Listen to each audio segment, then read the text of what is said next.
Histoire mystérieuse, une émission de Radio Ndekeloka, réalisée et présentée par le chaman Stevenson Herbin Wallo.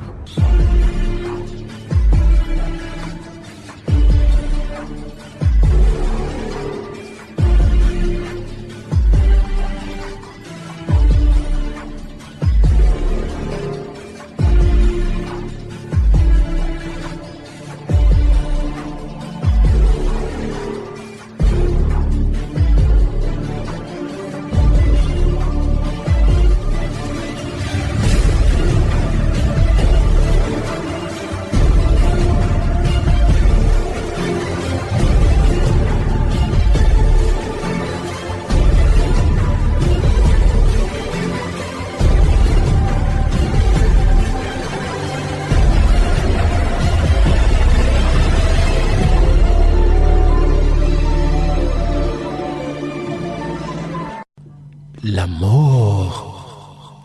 À chacun d'en donner une définition.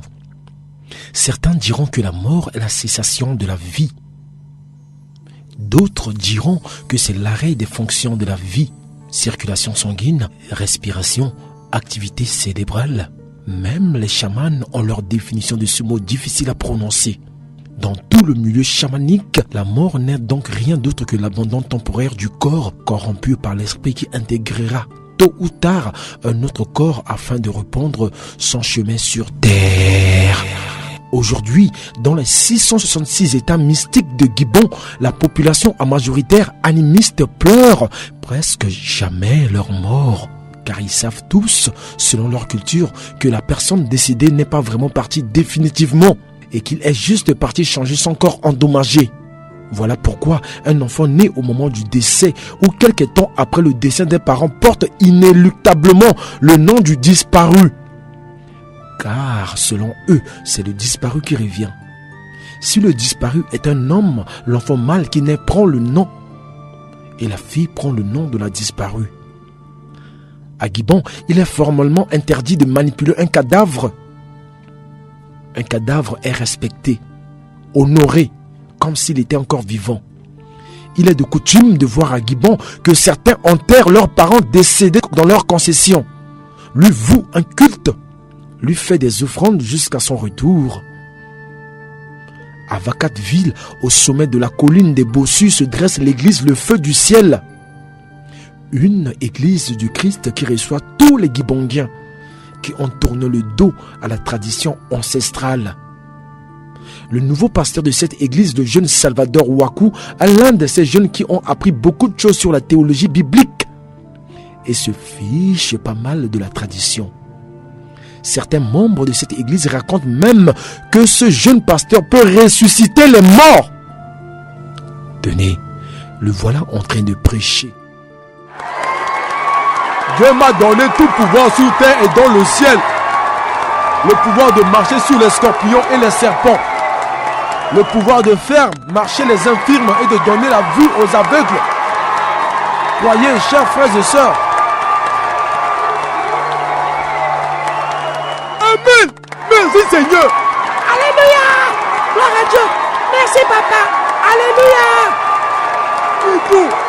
Dis tout papa. Papa, dis tout. Alléluia.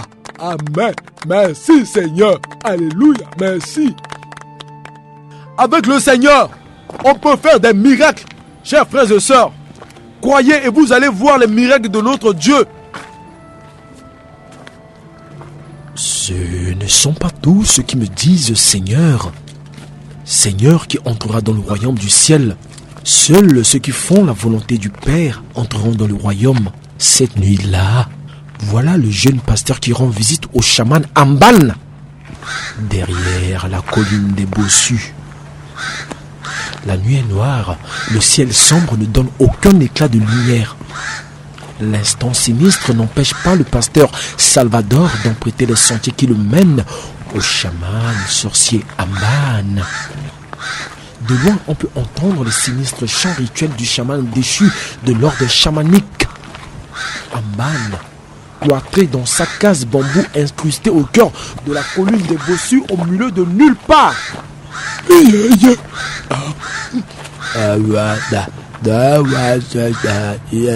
Yeshua, Wana Tastai, Wana Shao Allah, my friend, Jazz, Wana Shaman, Vetwe Port, and Shaman Amban, Shaman Amban, Shaman Amban.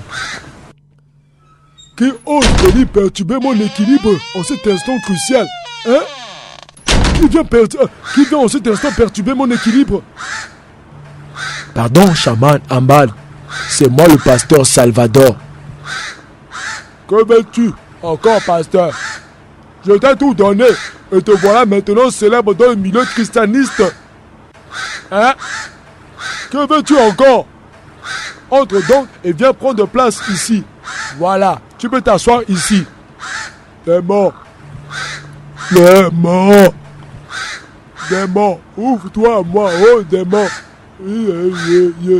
Ah ouais, tu sais. Oh, venez.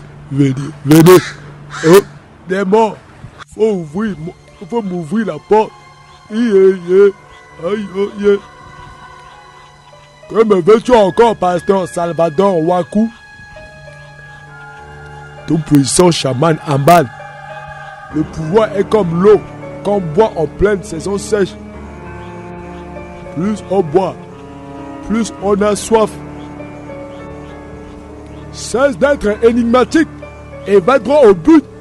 Que veux-tu encore? Augmenter mon pouvoir.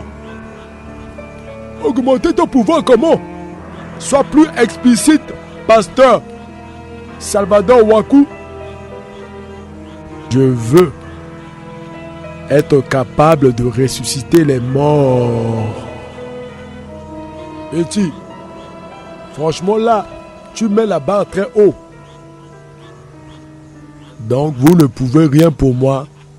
Le tout-puissant chaman Amban dépasse même le chaman Angang. Rien n'est impossible. Mais selon toi, quelle conception as-tu de la mort? Comme tout le monde, chaman Amban, la mort c'est la cessation de toute fonction vitale. C'est quand l'esprit quitte le corps. Petit, ramener un mort à la vie ne dépend pas de moi, mais du propriétaire du souffle vital. L'esprit quitte son corps parce que celui-ci est endommagé et ne peut renaître que dans un corps nouveau. Le vois-tu? Ouais, je ne comprends pas. L'esprit qui quitte un corps ne revient pas dans ce dernier. Mais pourquoi? Je ne comprends pas. Expliquez-vous, chaman Amban. L'esprit est sain et pur, mais pas le corps. Un esprit quitte le corps parce que ce corps endommagé devient impur pour l'esprit. Il faut un corps nouveau, un corps pur, pour un esprit sain. Mais le cadavre étant une maison endommagée, l'esprit qui a perdu ce corps ne veut pas revenir dans cette maison. Donc le cadavre est comme une maison non habitée. Mais si tu veux, je peux te trouver un occupant. Un occupant, chaman Amban.